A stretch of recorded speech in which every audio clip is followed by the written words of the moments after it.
Imaginez vous réveiller un jour pour découvrir que la plupart des gens autour de vous ne remettent plus rien en question, que le monde est devenu si bruyant, si rapide et si saturé d'informations que l'esprit humain, autrefois un puissant outil d'investigation, de discernement et de croissance, s'est émoussé en une acceptation passive.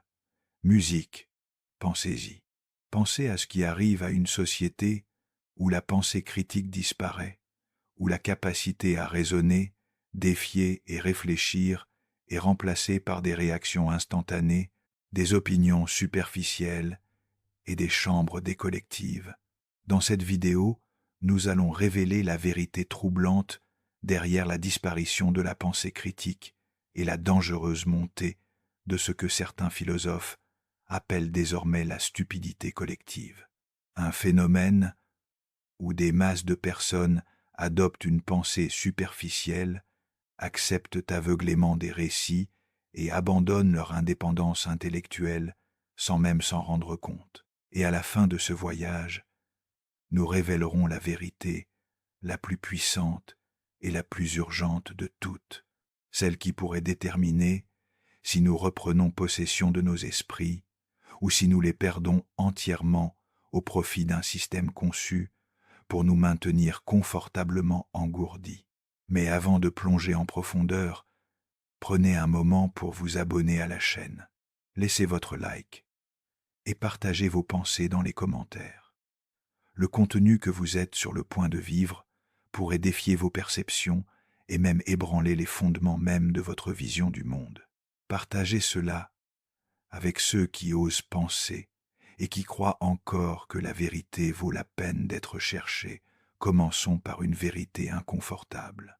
Penser est difficile, et dans le monde d'aujourd'hui cela est souvent découragé. L'environnement moderne ne récompense pas la contemplation, il récompense la vitesse, la réponse émotionnelle et la conformité. Et cela n'est pas accidentel.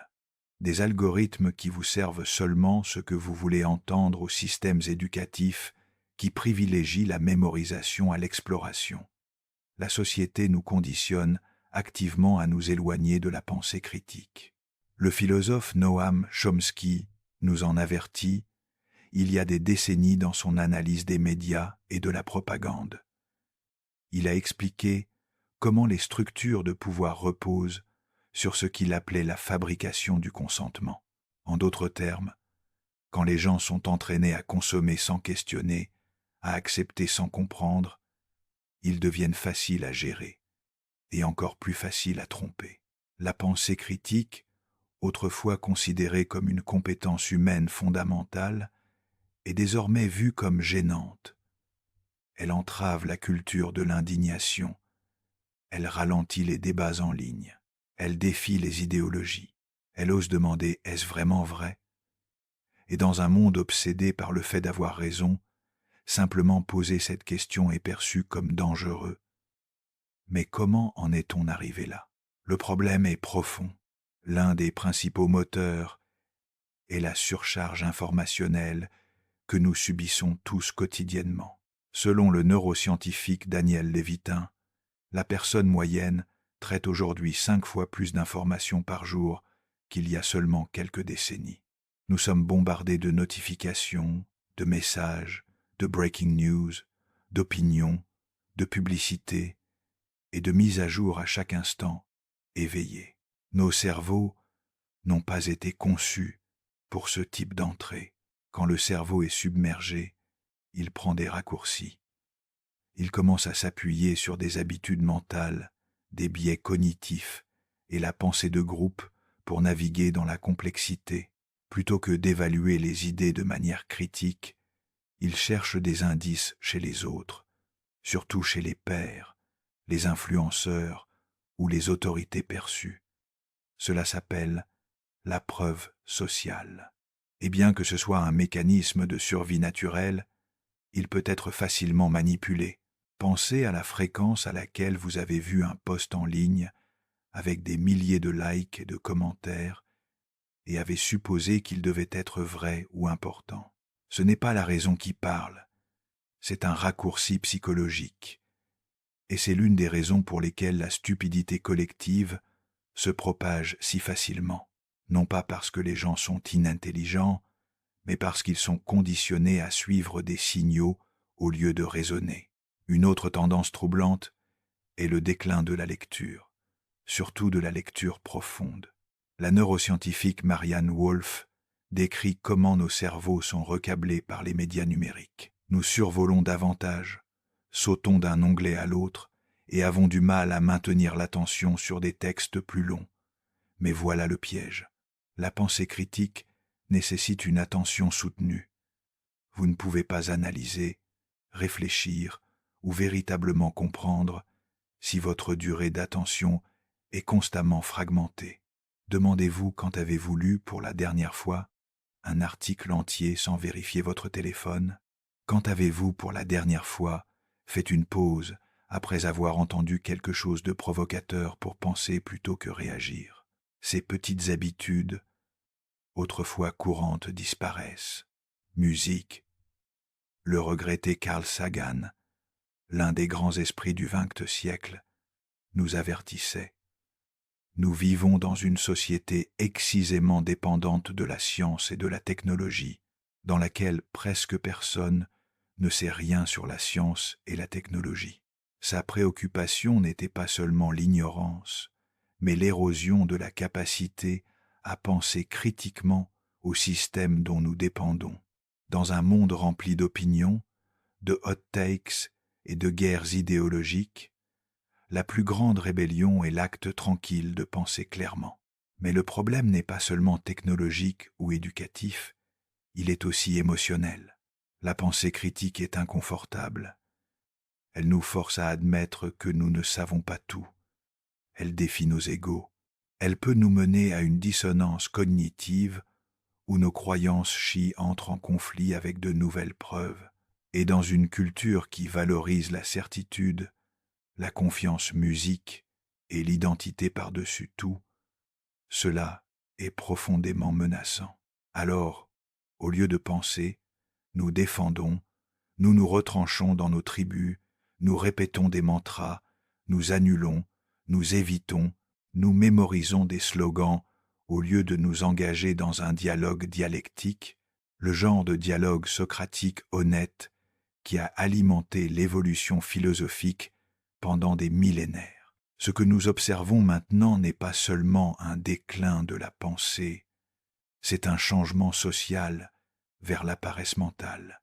Et pourtant, les conséquences sont dévastatrices. Car quand les gens cessent de penser, ils cessent de questionner. Et quand ils cessent de questionner, ils deviennent vulnérables à la manipulation, à la propagande, à la peur. Et la question que nous devons tous nous poser est qui bénéficie quand une population ne pense plus par elle-même? Restez avec moi, car ce qui suit va révéler à quel point ces forces sont profondément tissées dans notre vie quotidienne, et pourquoi Reclaim notre capacité à penser n'est pas seulement une tâche personnelle, mais une responsabilité morale. Pour comprendre les racines de ce déclin collectif, nous devons regarder au-delà de la surface et retracer comment certains systèmes ont évolué, non pas pour nourrir la pensée critique, mais pour la supprimer. Commençons par le système éducatif. John Taylor Gatto, un enseignant primé et critique virulent de l'école traditionnelle, affirmait que l'éducation moderne n'existe pas pour créer des penseurs indépendants. Selon ses mots, la vérité est ce que les écoles n'enseignent vraiment rien, sauf comment obéir aux ordres. Gao soutenait que l'école obligatoire a été conçue à l'ère industrielle, non pas pour éclairer les élèves, mais pour les préparer à la vie en usine, prévisible, obéissant et non perturbateur. Pensez-y. Au lieu d'enseigner comment penser, on nous enseigne quoi penser. Dès le plus jeune âge, les enfants sont évalués non sur l'originalité ou la profondeur de leur pensée, mais sur leur capacité à mémoriser et régurgiter. La conformité est récompensée. Musique. La curiosité est souvent traitée comme une distraction. Et avec le temps, le message devient clair. Suivez les règles, coloriez à l'intérieur des lignes et ne posez pas trop de questions. Ce schéma ne s'arrête pas à l'école. Il s'intensifie dans la vie adulte, au travail, dans les médias, même dans nos amitiés. Nous apprenons que s'exprimer, questionner le consensus ou tenir des opinions impopulaires peut nous coûter cher. La peur de l'exclusion sociale, d'être étiqueté, difficile ou controversé, suffit souvent à faire taire même nos doutes les plus pressants, et ainsi nous restons silencieux. Mais le silence avec le temps devient complicité.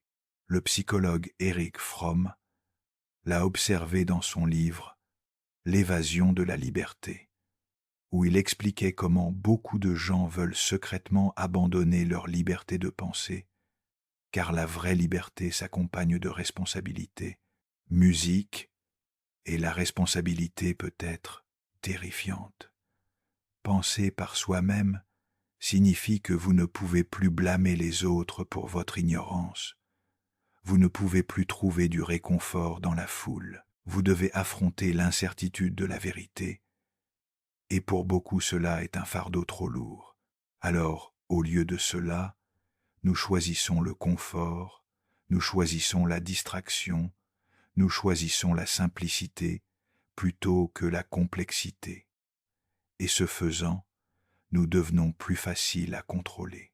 Les réseaux sociaux ont accéléré ce problème à des niveaux inimaginables. Ce qui était autrefois un espace de connexion globale est devenu un champ de bataille d'opinion, de cycles d'indignation et de manipulation algorithmique. Chaque plateforme est conçue pour vous garder en train de scroller, de réagir, de consommer, non de penser. Vous êtes constamment poussé vers du contenu qui confirme vos croyances, encouragé à répondre instantanément, émotionnellement et souvent avec colère. Les plateformes récompensent l'engagement, pas la vérité. Elles prospèrent sur la division, pas sur la compréhension. Et au milieu de tout ce bruit, la voix de la raison est noyée. La réflexion apparaît lente, faible, même irrélevante. Pourquoi réfléchir quand réagir est plus rapide et rapporte plus de likes? Le philosophe Marshall McLuhan l'avait prévu dans les années 1960. Il avertissait que le médium est le message, ce qui signifie que la façon dont nous recevons l'information change la façon dont nous pensons.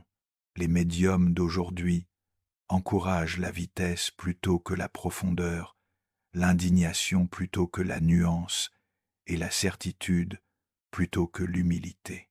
Même la vérité elle-même est devenue déformée à l'ère de la désinformation. Ce qui est vrai devient souvent moins important que ce qui est viral. Les gens n'évaluent plus le mérite des idées en fonction de preuves ou de logique. Ils les jugent en fonction du nombre de personnes qui sont d'accord. C'est la tyrannie de la majorité sous sa forme la plus dangereuse, non pas politique, mais cognitive. Alors où allons-nous à partir de là? Nous commençons par poser de meilleures questions, des questions qui défient le statu quo, qui exigent de vraies réponses, pas des slogans ou des statistiques dépourvues de contexte. Que vous dit-on de croire? Qui bénéficie de cette croyance? Quelles hypothèses sous-tendent votre certitude? À quelle fréquence cherchez-vous des points de vue opposés? Pour les attaquer, mais pour les comprendre. Ce ne sont pas des questions faciles, mais elles sont nécessaires, car l'antidote à la stupidité collective n'est pas seulement l'intelligence, c'est le courage d'avoir tort, le courage d'apprendre, musique, le courage d'admettre que vous ne savez pas et de commencer quand même le voyage de la connaissance.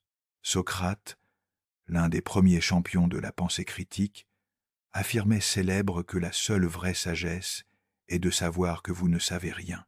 Ce n'était pas de l'autodépréciation, c'était une invitation à rester curieux, à continuer à poser des questions et à demeurer intellectuellement humble face à un monde vaste et mystérieux. Et pourtant aujourd'hui, l'humilité est rare, la certitude est adorée, l'arrogance est confondue avec la sagesse. Tout le monde a une opinion, mais peu ont de la compréhension. Tout le monde veut parler, mais peu veulent écouter. L'ironie est que les vrais penseurs sont souvent silencieux, observateurs, réservés. Ils savent que la sagesse grandit non pas dans le bruit, mais dans le silence, dans la contemplation, dans un engagement profond avec la complexité. Et c'est précisément pourquoi les penseurs critiques sont souvent en minorité et ignorés dans une culture qui récompense la vitesse et le spectacle. Le processus lent de la pensée a peu de chance, mais il ne doit pas être abandonné, car une fois que vous abandonnez votre capacité à penser par vous-même, vous n'êtes plus libre. Vous êtes une marionnette, vos ficelles tirées par des forces que vous ne voyez pas. Et soyons clairs, ces forces ne sont pas abstraites, elles sont économiques, politiques et culturelles. Ce sont les entreprises qui profitent de votre addiction au contenu insensé, les politiciens qui comptent sur vos réactions émotionnelles, les institutions qui dépendent de votre obéissance sans question, mais quand vous réclament votre esprit, tout change. Vous devenez plus difficile à manipuler. Vous commencez à voir à travers l'illusion. Vous cessez d'être un consommateur passif d'idées pour devenir un chercheur actif de vérité. Et dans cet acte, aussi petit soit-il, vous allumez un feu qui a brûlé à travers l'histoire chez les philosophes, les scientifiques, les révolutionnaires et les dixures de vérité qui ont refusé d'arrêter de penser. Alors, la question maintenant est, ferez-vous de même? Restez avec moi, car dans le prochain segment, nous creuserons plus profondément dans la psychologie derrière la pensée collective. Musique. Vous découvrirez pourquoi même les personnes les plus intelligentes tombent dans ces pièges, et comment le cerveau peut être trompé pour croire ce qu'il veut croire plutôt que ce qui est vrai. Nous n'en avons pas fini. En fait, la révélation la plus importante est encore à venir. Pour véritablement comprendre la montée de la stupidité collective, nous devons explorer le champ de bataille à l'intérieur de l'esprit lui-même. Malgré notre foi en la logique, la vérité est que le cerveau humain est bien plus émotionnel que rationnel. Nous aimons croire que nous prenons des décisions basées sur des faits, mais la réalité est bien plus compliquée. Dans son ouvrage révolutionnaire Thinking Fast and Slow, le psychologue lauréat du prix Nobel, Daniel Kahneman, a montré que nos cerveaux fonctionnent avec deux systèmes, l'un rapide et instinctif, l'autre lent et délibéré. Le système rapide est vif, automatique, émotionnel. Il saute aux conclusions, fait des jugements instantanés et économise l'énergie. Le système lent est réfléchi, analytique, prudent, mais il nécessite un effort. Et voilà le problème. Dans notre monde à haute vitesse, toujours connecté, la plupart des gens sont coincés en mode rapide. Il n'y a simplement pas le temps ou la volonté de ralentir et de penser profondément. Nous nous appuyons donc sur des heuristiques, des stéréotypes et des raccourcis mentaux qui semblent justes mais sont souvent faux. C'est un terrain fertile pour la manipulation de masse. Les politiciens, les marketeurs, les médias comprennent tous comment exploiter nos raccourcis mentaux. Ils emballent des problèmes complexes en binaires simples, utilisent un langage chargé émotionnellement pour contourner la raison, nous préparent avec des récits répétés jusqu'à ce que nous les acceptions comme vérité, non parce que nous les avons vérifiés, mais parce qu'ils nous semblent familiers. Et le danger est qu'une fois que nous acceptons quelque chose comme vrai, nos cerveaux commencent à défendre cette croyance. Quelle que soit la preuve, cela s'appelle le biais de confirmation, et c'est l'un des pièges cognitifs les plus puissants qui existent. Prenez un moment pour penser à vos propres croyances. À quelle fréquence cherchez-vous des preuves qui les contredisent? À quelle fréquence écoutez-vous vraiment des arguments opposés plutôt que de préparer votre contre-argument? Si vous êtes honnête, probablement pas aussi souvent que vous le pensez. Et ce n'est pas musique un défaut, c'est la nature humaine. Mais cela devient un problème quand nous n'en sommes pas conscients. Un autre concept clé est la pensée de groupe, un phénomène psychologique où le désir d'harmonie ou de conformité dans un groupe mène à des décisions irrationnelles ou dysfonctionnelles. Il a été documenté dans tous des désastres d'entreprise aux atrocités historiques. Les gens font taire leurs doutes pour l'unité, choisissent le consensus plutôt que la vérité. Le psychologue social Irving Janis, qui a inventé le terme, a découvert que même des personnes hautement intelligentes et bien intentionnées peuvent prendre des décisions catastrophiques quand elles suppriment dissidence et évitent l'évaluation critique. Pourquoi? Parce que défier le groupe semble dangereux. Parce que aller à contre-courant nécessite plus que l'intelligence. Il faut de l'intégrité et du courage. Et pourtant, l'histoire nous montre que le progrès est toujours venu de ceux qui ont osé penser différemment. Galilée, Darwin, musique, Nietzsche, Martin Luther King. Ils ont tous été rejetés, ridiculisés ou attaqués pour leurs idées. Mais ils ont pensé quand même. Ils ont parlé quand même. Et leur volonté de défier l'ignorance collective de leur époque a façonné le monde dans lequel nous vivons aujourd'hui. Mais ne vous y trompez pas. Musique, penser critiquement dans une société qui punit le doute est un acte de rébellion. Vous risquez d'être incompris, ostracisé, même haï, mais vous gagnez aussi quelque chose d'inestimable. La clarté, le respect de soi et le pouvoir tranquille qui vient de savoir que vos croyances sont les vôtres, non programmées en vous. Rapprochons cela de nous. Pourquoi tant d'entre nous se sentent-ils perdus, anxieux ou insatisfaits, même avec un accès à plus d'informations et de technologies que n'importe quelle génération précédente? La réponse ne réside pas dans ce que nous avons, mais dans ce que nous avons perdu. Et l'une des plus grandes pertes est l'habitude du dialogue intérieur, la capacité à s'asseoir avec une question, à l'explorer et à laisser la vérité émerger par la réflexion. Nous avons externalisé notre pensée aux machines, aux médias, à l'opinion publique. Mais aucun algorithme ne peut vous dire ce qui est vrai pour vous. Aucun sujet tendance ne peut remplacer votre voix intérieure, et aucun mouvement de masse ne peut substituer à la certitude tranquille d'une croyance bien examinée. Alors, que pouvons-nous faire? Nous pouvons commencer par cultiver la conscience, conscience de nos habitudes mentales, conscience des sources que nous consommons, conscience de quand nous pensons et quand nous réagissons simplement. Une pratique puissante, musique, est la métacognition. Pensez à notre pensée. Demandez-vous qu'est-ce qui influence mon opinion en ce moment. Suis-je ouvert à avoir tort? Suis-je en train d'interagir avec cette idée ou de l'absorber passivement? Une autre est la pratique délibérée de la pensée dialectique, la capacité à tenir deux idées opposées en tension tout en les explorant. Ce n'est pas seulement de la flexibilité intellectuelle. Musique, c'est de la force mentale.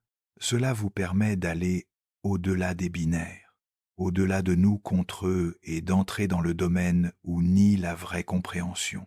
Le philosophe Jiddu Krishnamurti disait pour comprendre l'incommensurable, l'esprit doit être extraordinairement calme, immobile. Cette immobilité si rare à notre époque est l'endroit où les graines de la sagesse germent. Mais parlons franchement, la pensée critique n'est pas quelque chose que l'on acquiert du jour au lendemain, c'est une discipline. Elle nécessite de lire non seulement des titres, mais des livres, des arguments complets, musique et une pensée nuancée. Elle nécessite d'écouter musique, non seulement ceux avec qui vous êtes d'accord, mais surtout ceux avec qui vous ne l'êtes pas. Elle nécessite l'humilité, celle qui accepte l'incertitude comme partie du chemin, musique. Et par-dessus tout, elle nécessite le rejet de la paresse intellectuelle. Si quelque chose semble trop beau pour être vrai, ça l'est probablement. Si tout le monde autour de vous croit quelque chose sans question, c'est votre signal pour faire une pause. Non pour rebeller automatiquement, mais pour enquêter honnêtement. À une époque où l'ignorance est bruyante et la confiance souvent confondue avec la compétence, penser profondément n'est pas seulement une vertu personnelle, c'est un service public. Car l'avenir de toute société dépend non du volume de ses opinions, mais de la qualité de sa pensée. Et le changement le plus puissant commence non par des mouvements de masse, mais par une personne qui choisit de penser clairement dans un monde qui ne le fait pas. Dans la partie finale de ce voyage, nous révélerons la vérité la plus importante de toutes, la raison fondamentale pour laquelle la pensée critique disparaît, et ce que vous pouvez faire pour non seulement résister à cette marée, mais devenir une lumière pour les autres. Ce que vous êtes sur le point d'entendre pourrait changer la façon dont vous voyez votre esprit, vos relations et votre rôle dans la formation du monde. Au cœur de toute cette crise, sous le bruit numérique, les institutions défaillantes, la polarisation culturelle, il y a quelque chose de encore plus insidieux. La vraie raison pour laquelle la pensée critique disparaît n'est pas que les gens en sont incapables, mais qu'ils ont peur de ce qu'elle pourrait révéler. Penser critiquement, c'est risquer tout ce qui nous donne une sécurité psychologique. Notre identité, nos croyances, notre tribu. Et pour beaucoup, ces choses sont trop précieuses pour être questionnées. Nous vivons à une époque où l'identité est devenue sacrée. Les gens se définissent par leurs opinions, leurs affiliations, leurs idéologies. Défier une idée est désormais perçu comme une attaque personnelle, musique, mais c'est précisément cette illusion qui détruit la pensée que nous sommes nos idées. Vous n'êtes pas votre parti politique, vous n'êtes pas votre religion, vous n'êtes pas votre groupe social. Musique. Vous êtes un être humain avec la capacité d'évoluer, d'apprendre et de changer. Et ce voyage d'évolution commence au moment où vous détachez votre valeur de vos croyances actuelles. La vérité finale et la plus importante musique est celle-ci. La pensée critique n'est pas seulement une compétence intellectuelle, c'est un acte spirituel. C'est l'acte d'honorer la vérité musique plutôt que le confort, la croissance plutôt que la certitude et la liberté plutôt que l'approbation. C'est la décision tranquille de vivre les yeux ouverts même quand la lumière brûle. Parce qu'une fois que vous commencez à penser critiquement, vous commencez à voir les structures qui vous entourent, les systèmes de manipulation, les algorithmes de contrôle, les masques que les gens portent musique. Et cela peut être accablant, cela peut même être douloureux, mais c'est réel. Et la réalité, aussi inconfortable soit-elle, musique est la seule fondation sur laquelle la vraie liberté peut être construite. Comme le disait le philosophe et psychologue Carl Jung, les gens feront n'importe quoi, aussi absurde soit-il, pour éviter de faire face à leur propre âme, et pourtant faire face à notre monde intérieur, à nos motifs inconscients, à nos croyances héritées, à nos pièges cognitifs et l'essence même de la pensée. La pensée critique n'est pas seulement questionner le monde, c'est se questionner soi-même. Pourquoi est-ce que je crois ce que je crois? D'où vient cette idée? Quelle partie de moi ont peur de la lâcher? Quand vous posez ces questions honnêtement, un nouveau monde s'ouvre, non seulement un monde de connaissances, mais de sagesse. Et la sagesse est ce dont notre société a faim. Dans une culture accro aux réponses rapides, la sagesse invite à des questions plus profondes. Dans un système construit sur le bruit, la sagesse offre le silence. Dans une ère de conformité de masse, La sagesse ose être libre. Ceci est votre invitation, non seulement à penser, mais à vous réveiller, à arrêter de vivre comme un produit de votre environnement et à commencer à devenir l'architecte de votre esprit. Parce qu'aucune école, aucun système, aucune plateforme de réseaux sociaux ne le fera pour vous. La responsabilité est la vôtre seule. Et quand vous y répondez, quelque chose d'extraordinaire se produit. Vous commencez à voir avec clarté. Vous commencez à ressentir ce que c'est de vivre en alignement avec la vérité. Non une vérité musique empruntée, non une vérité populaire, mais votre propre vérité durement gagnée, musique. Vous commencez à remarquer quand la manipulation est utilisée contre vous. Vous commencez à voir la différence entre information et propagande, entre éducation et endoctrinement, entre connexion et performance. Et surtout, vous commencez à mener, non avec du bruit, non avec l'ego, mais avec de la profondeur. Vous devenez une lumière dans une pièce sombre, une voix calme dans une tempête d'indignation, un penseur ancré dans un monde de réactifs. C'est ce dont le monde a besoin maintenant plus que jamais. Non des voix plus fortes, non des arguments plus tranchants, mais des esprits plus profonds, des esprits prêts à s'asseoir dans la complexité, musique, prêts à dire « je ne sais pas », mais prêts à apprendre, des esprits qui ne cherchent plus à gagner des débats, mais à comprendre la réalité. Si vous voulez changer le monde, commencez par changer la façon dont vous pensez. Non parce que c'est facile, non parce que c'est populaire, mais parce que c'est juste. La montée de la stupidité collective n'est pas une cause. Musique, c'est un symptôme. Symptôme de peur, de fatigue, d'un monde trop distrait pour regarder à l'intérieur. Mais chaque acte de pensée claire repousse cette marée.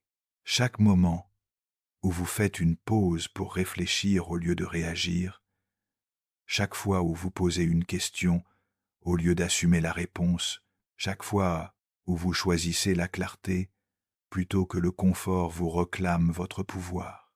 Musique.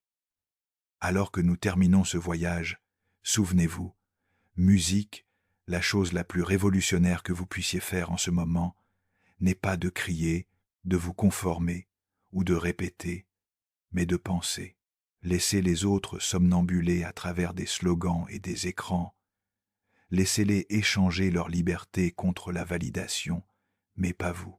Vous êtes éveillé maintenant, et une fois éveillé, vous ne pouvez plus revenir en arrière. Si ce message vous a touché, partagez-le, non parce que c'est tendance, mais parce que c'est nécessaire. Laissez un commentaire avec vos réflexions, vos doutes, vos insights, car la pensée critique ne grandit pas dans le silence, elle grandit dans le dialogue. Et si vous êtes encore avec moi, sachez ceci, vous n'êtes pas seul. Il y a une révolution tranquille en cours, un mouvement non de bruit mais d'esprit, non d'indignation mais de conscience. Et elle commence chaque fois qu'une personne choisit de poser la question plus difficile. Laissez cette personne être vous. Restez curieux, restez éveillé et par-dessus, tout continuez à penser.